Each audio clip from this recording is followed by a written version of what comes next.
I've beached them. Cheers. Right place anyway. Hotels.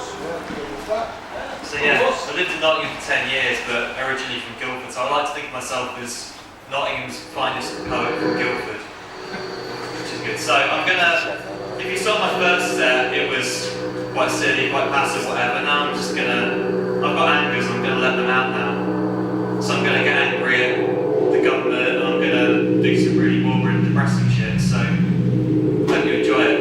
So the first one's called When the Tories Tax, and it's about, well, that. When the Tories tax, it's calculated criminality, dreamt up by blinkered hacks who want to miser their asses, to paper over the cracks with ever more elaborate ways to exploit so-called lower classes. Tories only take care of their own. They always have. They always will. They'll claw away at our dignity if it's the only way to have their fill. They'll keep turning a blind eye to all those tax breaks for the brass, and if times get tough, they pick on the vulnerable. Keep telling us all that life's an art. In spite of the evidence they tried to hide, boarded up shops, the defaulted mortgages, the storing use of food banks, the gagging order, the carefully constructed vested lies. Tories still won't open their eyes. And in spite of them losing our AAA rating and failing their own test, and in spite of even most economists telling them they're wrong, they slash their behest. So when they shoot, my friends, you better duck, because when it comes to me and you, the Tories couldn't give a flying fuck. That's the Tory way. And if your business goes bust, or if you can't afford a living wage, or if you want your kids to go to uni, or you're trying to leave that council home, if you're too worried to sleep at night, or if your bank turned you down for that start-up loan, then of course you don't deserve their help. But if you need it, well, it's tough luck. You're just part of the wrong faction. Of crass, underhand, social Darwinism in action. We don't need the poor who want to learn, learning. And we don't need the poor who want to work, working. If you're too ill to work, well, you're just shirking. Your reluctant dependence on the state should be punished. That's what the Tories seem to say. And that's why disabled people on the poverty line had their benefits cut. And that's why the top rate of income tax was also cut. So if you want to avoid the Tory knife, try not to be disabled, or ill, or poor, or vulnerable, or disadvantaged. Next year we can finish the final chapter in the story of this gory Tory regime. We can fight them on the beaches, fields, and in the streets, and together we can kick out austerity, and together we can kick out the Tories, because if we don't, they'll bring every single last one of us crashing to our knees. Cheers. So,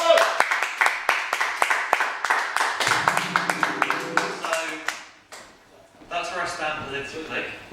I like to get that out of the way, and I was thinking, so I'm from a posh town in the south, and I came up here and I much prefer it up here, but I was thinking about, if you have bad political role models, they can impact on, for example, your family, your peers, things like that, and essentially bad role models create bad role models, and bad role models corrupt values, create people with corrupt values that in turn corrupt other people's values, etc. So I was thinking about all this, and I made a poem called Red Jeans that I'm going to read now, and I'm really proud of this poem, because one time after I read it, someone afterwards threatened me with physical violence, so I figured it's good to provoke a reaction. Fisher said, it's better to provoke a reaction than react to provocation. So anyway, here's my poem about role models. It's called Red Jeans. 31, dieting, a graphic designer, son of a miner, a son of a gun in what Dad used to call his fun red jeans.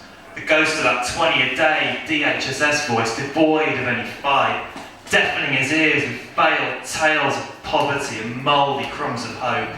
An unwelcome tinnitus for every walk to Tesco and every couple of beers with his grandma's godless pals. That former hero with former heroes had shown him how to run away from the deprivation and being given the snub by miserable men on their miserable walk to what remained of the working man's club, where a flick of pain fell. For every mention of a poll tax protest he was too young to remember. For every mention of when Dad broke ranks and voted not to strike. Between Thatcher's thuggery and Scargill's scars, there was no love, no joy, no friendship, no aspiration without consequence left in that broken little hometown. When left or right, you got left behind in crumbling concrete and criminals who knew saints become bandits in the land of the chosen few. So at 22, he packed a bag, turned his back on home with 200 quid and some dole money he nicked off Dad, and he found his way out of hostel dorm to anything that paid its way, never going back. Till a late degree at 28, a ceremony Dad couldn't attend, and Mum wouldn't attend. From rags to so-called riches, and a lifetime worth of debt.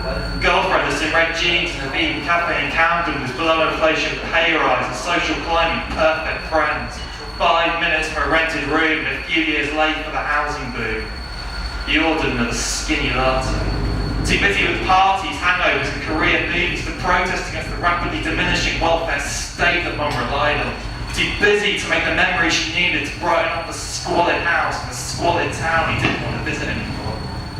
Still unsure if he was a reaction to Thatcher, because of Thatcher, or just trying to shift the blame. Because between Mum and Dad and their worn-out blues and his Twitter feed and his Google News, he'd seen so much. He punched himself bruised, drifting with every political persuasion, convinced he only had a job due to corporation tax evasion. As he sipped that skinny latte, moaned about blues, yellows, reds and racists, who wanted to repeat mistakes all over again, a battle cry and a silent scream and a selfish being he swore he'd never be. Because Dad never knew he'd been silly. Nicking spuds from QuickSave in a desperate bid to feed a kid after telling that kid that stealing was wrong. He buried most of Dad's white lies, but that one, he never did. Not even when he was 22, with a bag of clothes and 200 quid. A tattooed memory, that one thing he knew, that saints become bandits in the land of the chosen few.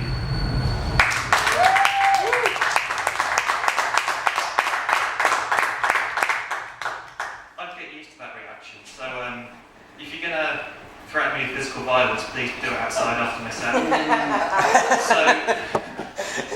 So the next one, bizarrely, is actually relevant to people in Tanzania. Essentially, for Eagle's last gig, I wanted to write a piece about a war refugee, but I never got around to doing it because I spent too much time in the pub. So I finished it a few weeks afterwards, and now, because Noise4theOrphanage, it's kind of vague and relevant in a tenuous kind of way. So it's essentially, it's quite morbid and quite depressing, but it's about this refugee.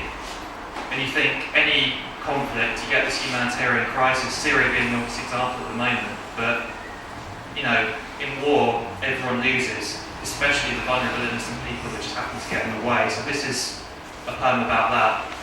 This is called All the Bullets and All the Bombs.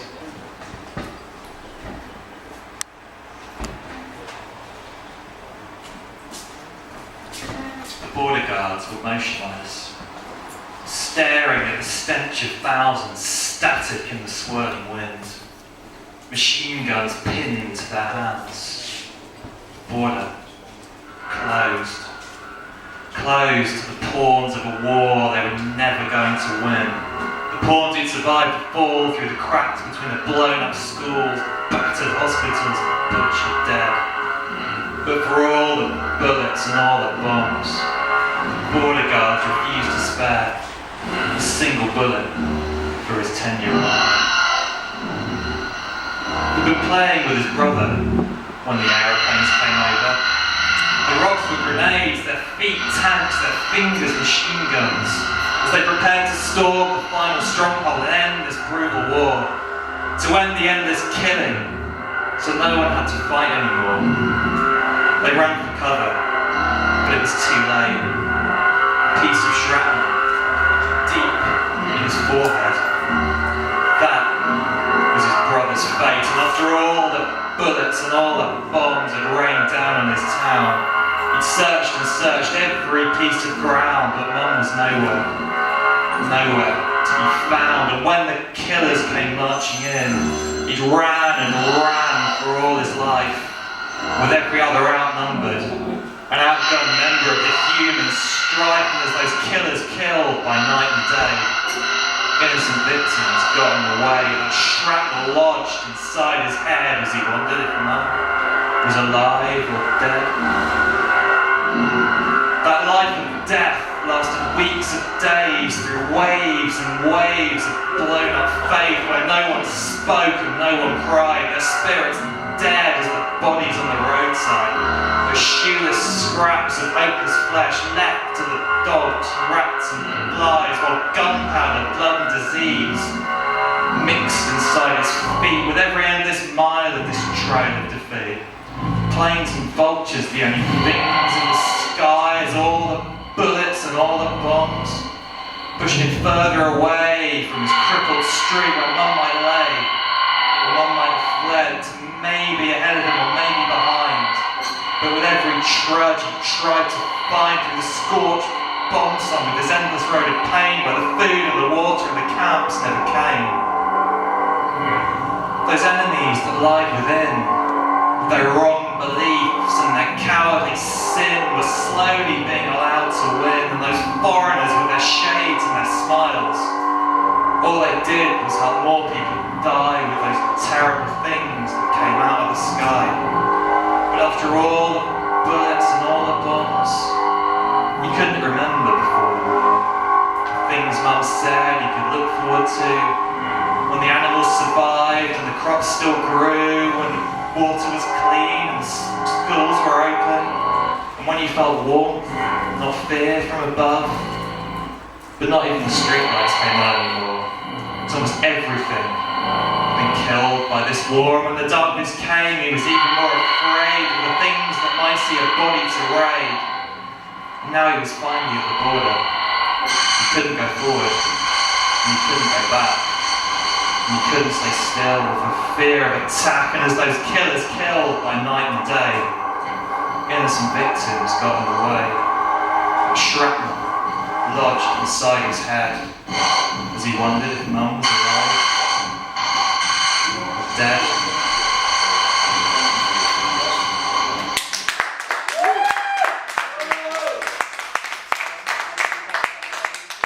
Have I got time for one more, Igor? Yeah. So just one more. I can do this one without backing, mate. That's cool. This is just a short one. Cheers for backing, though. It's cool.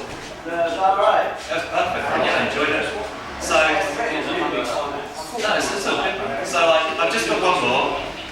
I did this one earlier if you were here, but it seemed to go down well, so I'm going to do it again. This is, I had a dream about what should happen to some of our leading politicians, and it's called the Sinkhole. And if only it would, I'm thinking we should export them all to Florida for a conference just to increase our odds, but we'll see what happens. So this is called the Sinkhole. This is my last one. Thanks for listening and enjoy the rest of your day. The cruelest fate befell some boys full of riches, pomp and grub, when a sudden sinkhole swallowed them as they left the Bullingdon Club. Georgie had to lose his legs, and in his wait for more, he'd been shafted by an angry mob and victimised working poor. Jeremy could not be saved because of NHS cuts. While little Nick said something, but no one really listened. As Ian faced the future, he began to go berserk. Now paralysed, without an eye, yet fit enough for work. I love that line. Michael worsened in a tree wood, said it gave him better care. While little Ed said something, but no one really listened. Dave had somehow scrambled free and ran for help alone, but in his haste was hit by a van, telling Tories to go home. Boris had survived unscathed, because that fucker always did. While Blink and Nige said something, and for some reason, lots of people listened. Thanks everyone.